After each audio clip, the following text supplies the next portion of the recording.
going on, fellow tryhards? It's Tom with Trycard Gaming, bringing you back a brand new deck profile. Just wanted to kind of go over one of the new deck profiles, or one of the new decks I've been working on is Fire King Wanted. Beforehand, I was working on the Fire King Unchained build, and the ban list decided to show its face, and we finally got to see one. Overall, very good ban list. The only downside is Shavara, for me anyway. Shavara got hit 2-1, so it makes that build extremely difficult to make because you really bank on having multiple Shavaras to get a trap and to be able to get it into grave as well as recur it back to hand with Yama. So with this deck profile, this is the simple my take on the simple spoil Snake Eye version of Fire King. So let's go ahead, and I will go over my extra deck for this one because this one is this is one of the ones that I probably plan on using competitively, and I've kind of tweaked it already to the format of what might be showing up here soon. So we'll kind of go over that. We'll go ahead and go over the main deck. So main deck here, we have your 2 Garunics, your Big Bird, Big Fire Chicken. The big thing behind him is whenever a fire monster is popped, you're able to activate him in hand and special, or if he's in graveyard, you can use his effect to special from graveyard, and then when he's summoned, he can pop a fire monster from hand, deck, or field. So really good effect. And he also gains the attack, half the attack of whatever he pops. So if you pop Kieran, then you gain 1200, and he turns him into a 3900 beat stick. So really good to have. We run probably one of the best Fire Kings in the deck, which is Kieran. Kieran is just able to quick effect during the main phase, pop a card that pop a fire monster, excuse me, and special himself out. And then if he's destroyed, then he gets special summon a Fire King monster from the graveyard and pop a card on field non-targeting. So probably one of the best cards in the deck. I seen a meme on this today. It's like they hit Shavara, this card's next, because I mean it does a lot. It does a lot of graveyard recursion. I really like this card. Probably the best card in the deck in terms of the monsters. Then we have 3 Ponix. Ponix is your stock and standard starter. Also, he's able to special summon himself with its own effect if a card is popped. Similar to the rest of the Fire King stuff, if Fire Monster's popped, you can special it from hand, and whenever it hits the field, you're able to add a Fire King spell or trap to your hand. So I really, I think this card is really a necessity to have at 3. It's just so important to have. It's really just one of the best starters in the deck, if not the best starter in the deck. Next card we have 3 Arvada. I choose not to run Rangbali. Now that'll probably change because with the new ban list, Labyrinth didn't get hit a whole lot, so Rangbali is probably going to be really, really important in this next format. Not to mention Arvada is going to be kind of important to get rid of a lot of the searchers and such. Next card we have, the one of, is our Barong.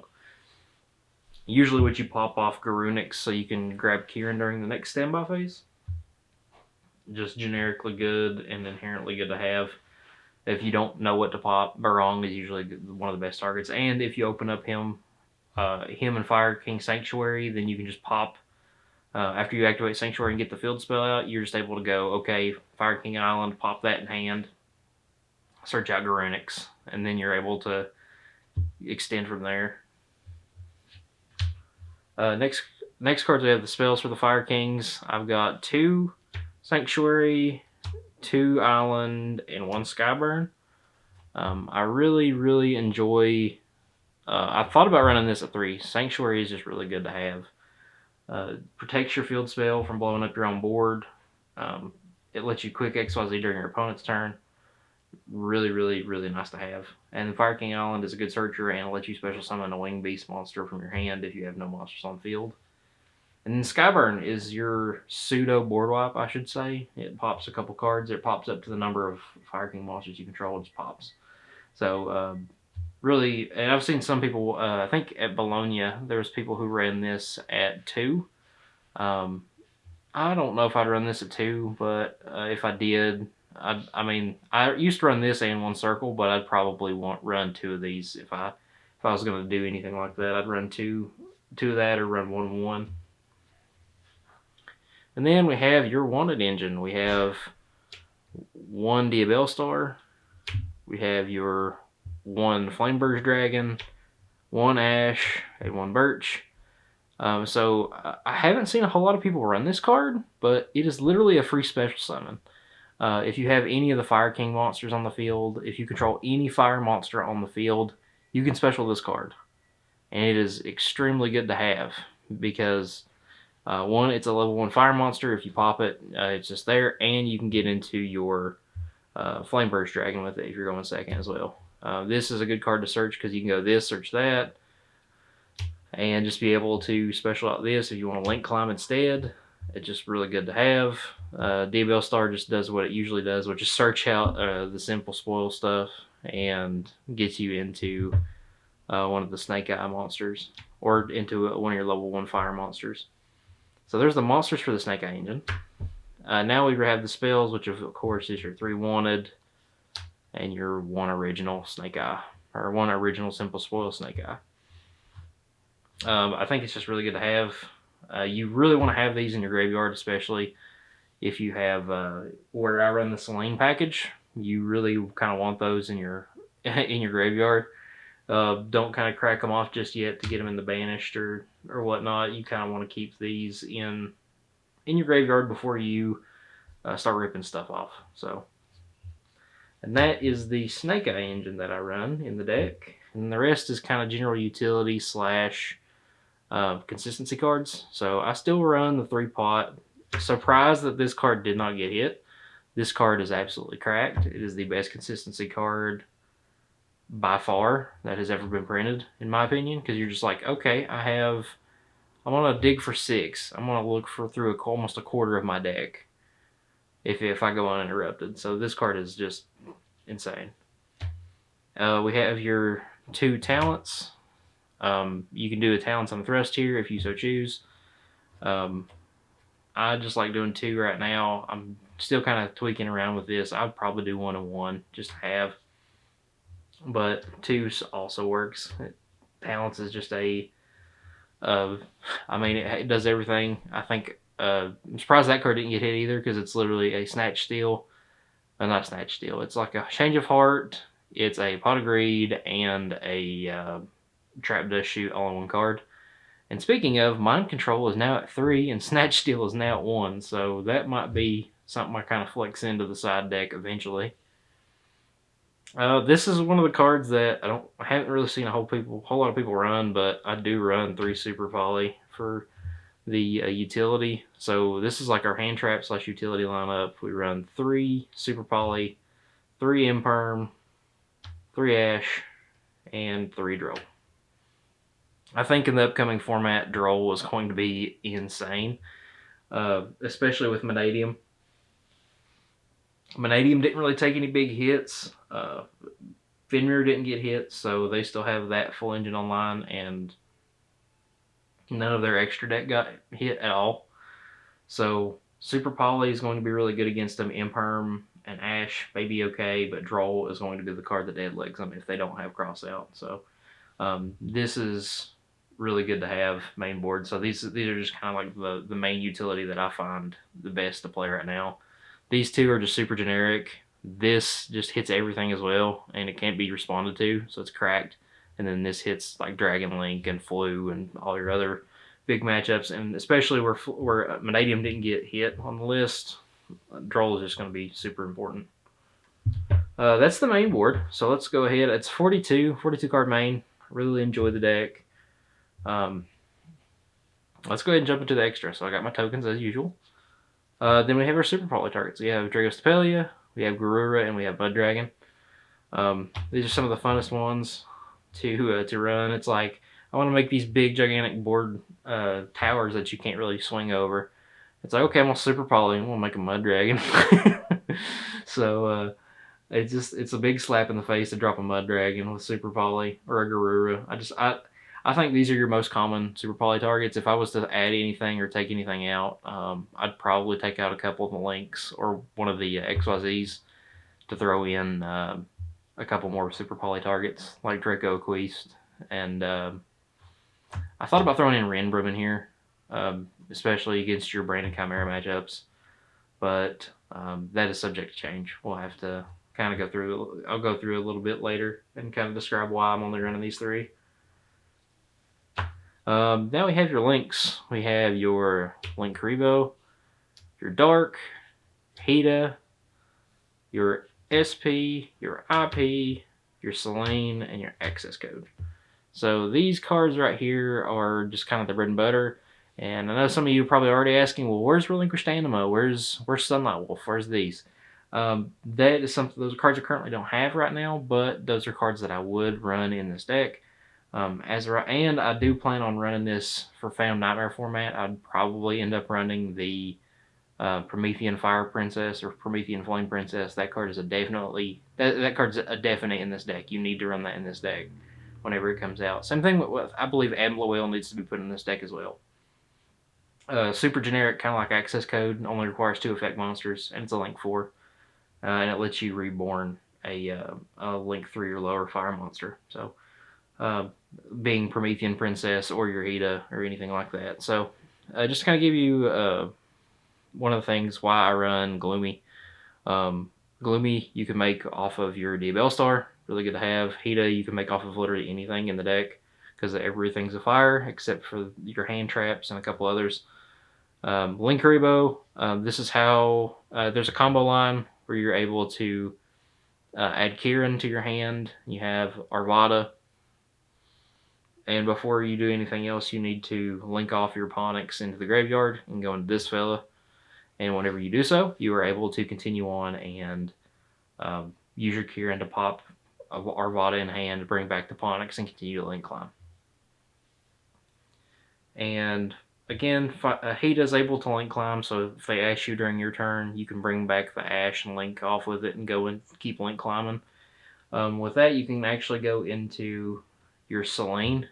That's how you link climb into your access code line if you're going second. Really handy to have. IP is to go into SP, and SP is just one of the best generic cards in the game right now. So that's kind of the list of the links. I'd probably make this a little bit link heavier, but again, if I wasn't running Super Poly Package, I would probably be running a little bit more links. And again, this would probably change as well. These are probably the ones that I would change more than anything else. In here, we have a Coach King Giant Trainer. This is literally my time card. Might be on the chopping block. I'd probably throw something else in the side deck and just kind of do it that way instead of eating up an extra deck slot. Dingirsu, good card to send, just to be able to send stuff from the field. Just really, really overall good to have. Garunix Eternity. A lot of people like this card. It's a board nuke. I love this card. I've seen people run it too. If I decided to cut Giant Trainer for, I'd either cut this for another Link monster like Anima, or I'd cut it for a second Garunix. But I think 1 right now for me is, I just feel comfortable running 1. And then I have the 2 generics, which is Typhon and Zeus. Not a lot of people run Zeus in this. I think it's just good to have generic, just to need not have sort of thing. But again, if I was going to change anything in the extra deck, I'd probably cut Zeus and Giant Trainer for a couple links. I'd probably trade it for a Sunlight Wolf and a Relinquished Anima. That's the 2 that I would throw in here, or I would just leave Anima out and go Ambloel and Promethean Princess, or Promethean Princess and what's it called? Ambloel, something like that. Or again, you could cut these 3 out if you want, because you don't need Dingirsu in this list. You really don't. Honestly, these are really just an if situation. Like if you need an eject button situation, that's what these are for. But if you were going to cut 3 cards for the Sunlight Wolf, the Ambloel, and the Promethean Princess, I feel like these 3 would be on the chopping block. But I feel like these 2 are a definitely keep situation. Well, with that being said, with the extra deck, let's go ahead and go into the side. So side deck is kind of generic again. I'm really torn on what I usually run for hand traps, and this is just kind of stuff that I would throw in. Effect Veiler would probably change. This would be the only one of the bunch that I'd change. We'll kind of go over it. We have 3 Effect Veiler, just a generic monster negate. We have your 3 Nibiru. Again, there's a lot of decks that have to play into this card, and if you hit them with it, it's game. You just automatically win on the spot with this. 3 DD Crow, just really good against, really good in the mirror match because you can banish your Runics, you can banish stuff from their graveyard so they can't play. It's just really important to have this card as of right now. 3 Skill Drain. So, why do I run this toxic card? Well, this deck plays out of the graveyard, so you really do not need to. You don't care about on-field effects. The only ones that you care about is, especially if you're going first, you're not worried about it. But anything past that, if they can't play through Skill Drain, this is kind of like an eject button thing. If I was going to switch this with anything, it'd probably be something like ASF. As much as I hate to say it, because ASF right now in this format, with a lot of new stuff, with a lot of new pendulum support that's coming out, and a lot of other decks that are really spell heavy, I think it's going to be well worth looking into. And then the last 3, we have 2 Lightning Storms and a Duster.